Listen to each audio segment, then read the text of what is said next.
Good morning to all of you बच्चों। आज ई class में कक्षा 8 विषय गृह शिल्प में जैसा कि चैप्टर ही चल रहा है गृह व्यवस्था। गृह व्यवस्था में हमने घर की सज्जा के बारे में चर्चा की थी, घर सजावट के सिद्धांत के बारे में चर्चा की थी। आज उसी के आगे बैठक की सजावट।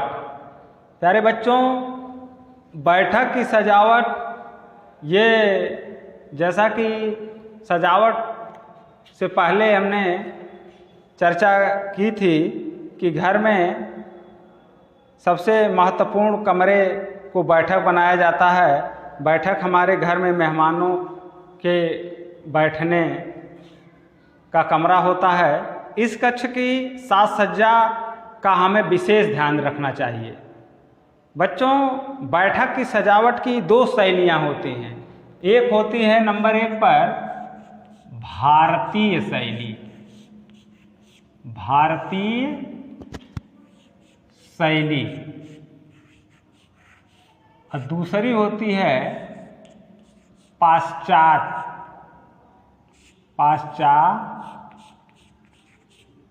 शैली,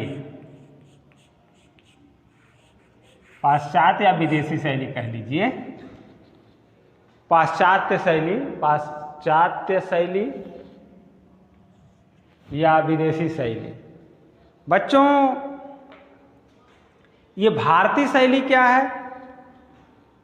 भारतीय शैली, जैसा कि बच्चों भारत देश एक कृषि प्रधान देश है।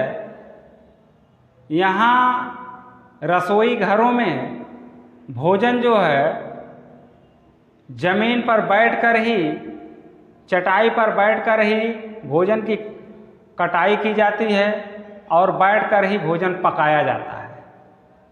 प्यारे बच्चों, उसी तरह से जिस तरह से बैठकर भोजन पकाया जाता है और जमीन पर बैठकर ही भोजन को उपयोग में लाया जाता है, यानी खाया जाता है। बच्चों, यह परंपरागत शैली है। परंपरागत का तात्पर्य है खानदानी। जैसे हमारे पिताजी दादा के दादा करते आए हैं, उसी तरह से हम लोग भी करते चले जा रहे हैं। ये परंपरागत शैली है।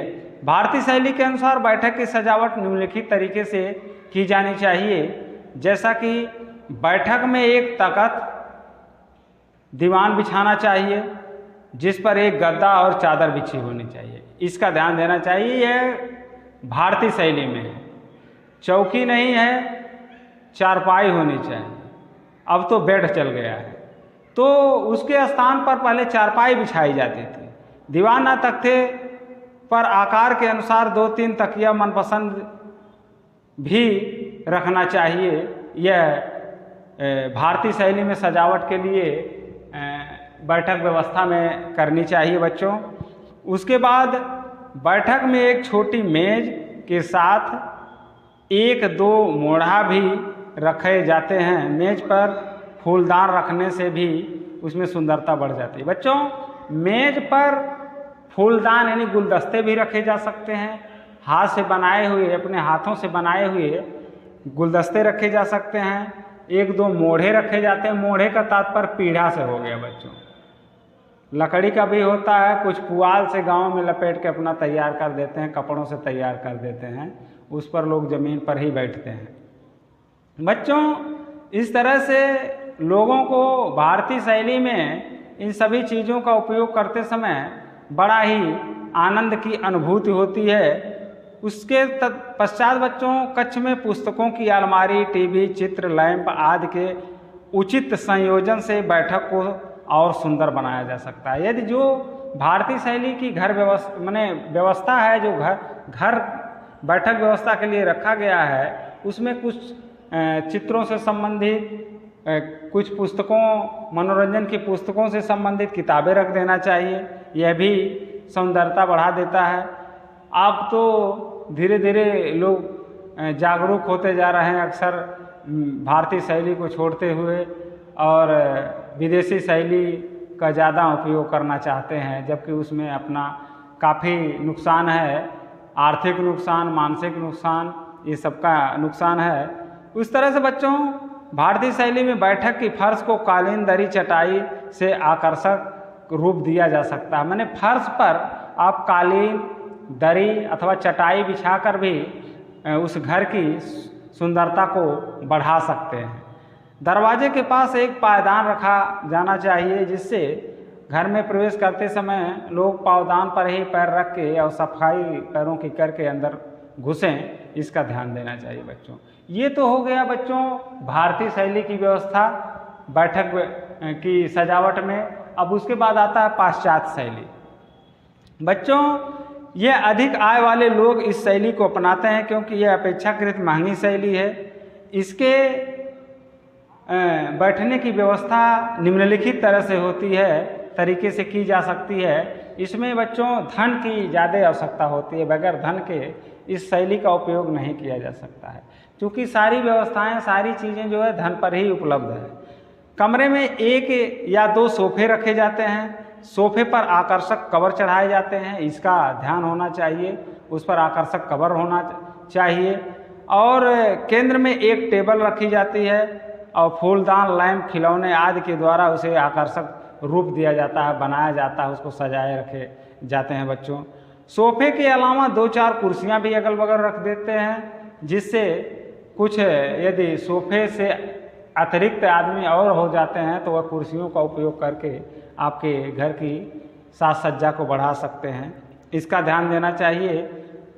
बच्चों फर्श पर दरी या कालीन बिछाई जाती है। बैठक में 1-2 गमले भी रखे जाते हैं। घर के दरवाजे के आसपास 1-2 छोटे पौधों वाले, छोटे फूलों वाले गमले भी रखे जा सकते हैं जिसमें एक तो सुंदरता बनी रहेगी, दूसरी चीज़ ऑक्सीजन की प्राप्ति होती रहती है।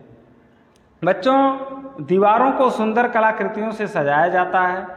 घर में पुस्तकों की अलमारी बैठक की सुंदरता को बढ़ा देती है, इसको भी रखना चाहिए। अलमारी और मनोरंजन की कुछ किताबें, कुछ कहानियाँ ऐसी रखनी चाहिए। बैठक में टीवी, म्यूजियम, म्यूजिक सिस्टम, ये सब की व्यवस्था होनी चाहिए या रखा जाता है। दरवाजे खिड़कियों पर आकर्षक पर्दे होने चाहिए, इसका ध्यान देना चाहिए बच्चों। बैठक की सजावट की यह 2 प्रचलित शैलियाँ हैं। आजकल प्राय एक नई शैली का प्रयोग किया जाता है, यह भारतीय और पाश्चात्य दोनों शैलियों का मिला जुला रूप होता है, इसे मिश्रित। इसके अलावा बच्चों एक शैली और उपयोग में लाई जा रही है जिसका नाम है मिश्रित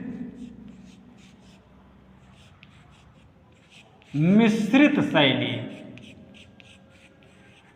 जैसा कि मिश्रण का मतलब हो गया मिलावट से, इसमें कुछ चीज़ें भारतीय शैली की और कुछ चीज़ें पाश्चात्य शैली को मिलाकर मिश्रित शैली की व्यवस्था की जाती है।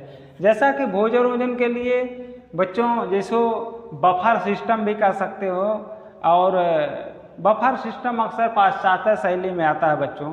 इसमें पहले टेबल पर मेज रख के, टेबल पर भोजन रख के और उसे अपने हाथों से, बाएं हाथ से निकाल कर थाली में उपयोग में लाया जाता था। अब जो है वह मिश्रित शैली, दोनों शैलियों को मिलाकर तैयार किया गया। कुछ लोग बैठकर खाने वाले होते हैं और कुछ लोग खड़े खड़े ही खाना खा लेते हैं। तो ये सारी चीज़ें बच्चों जो है सजावट को, घर की व्यवस्था को तैयार कर देने से घर का आकर्षण बन जाता है। सजावट को अपने विवेक के अनुसार आकर्षक रूप दिया जा सकता है। इसके लिए समय समय पर अखबार, पत्रिकाओं में लेख भी निकलते रहते हैं, उसको पढ़ते रहना चाहिए। उससे जो है उसमें होने वाली कमियों को आप दूर कर सकते हैं। ये घर की सजावट को सुंदर बनाने में मदद कर सकते हैं। ऐसी बातें रेडियो, टेलीविज़न और पर विभिन्न कार्यक्रमों में बताई जाती है, उनको देख सुनकर भी आप अपने घर की सजावट को आकर्षण बना सकते हैं बच्चों। इसके बाद आती है बातें, ये सारी चीज़ें जो है भारतीय, पाश्चात्य और मिश्रित शैली के अंतर्गत आता है। इसमें तरह तरह के सामान शिष्टाचार भी होते हैं। आप सभी की प्रशंसा पात्र बन सकते हैं यदि कुछ शिष्टाचार की बातें आपके अंदर आती है। जैसे आपके घर यदि कोई शिष्टाचार किसे कहते हैं, शिष्टाचार। अब बातें हम करते हैं शिष्टाचार।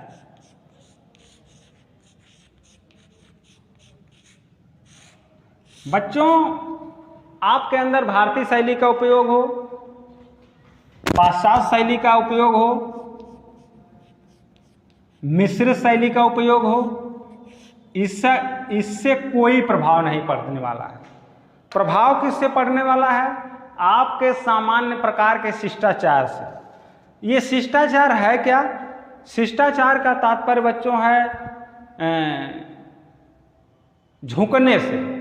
ऐसा नहीं कि आप झुकेंगे तो बहुत छोटे हो जाएंगे, वह आपका शिष्टाचार है। जैसे कोई आगंतुक आपके घर पर आता है तो उसे प्रणाम, नमस्ते, हेलो, हाय बोलना चाहिए। यदि वह बैठा है तो उसकी हाल चाल पूछनी चाहिए, कुशल क्षेम पूछनी चाहिए। यदि आपकी बनाई गई व्यवस्था के अनुसार, चाहे भारतीय शैली के अनुसार हो चाहे पाश्चात्य शैली के अनुसार है, तो उस तरह से आपको व्यवस्था पानी की करनी चाहिए, भोजन नाश्ता की व्यवस्था करनी चाहिए, पूछना चाहिए, एक बार अवगत हो लेना चाहिए कि आप ठीक तो हैं, आप पानी तो पी के जाइए।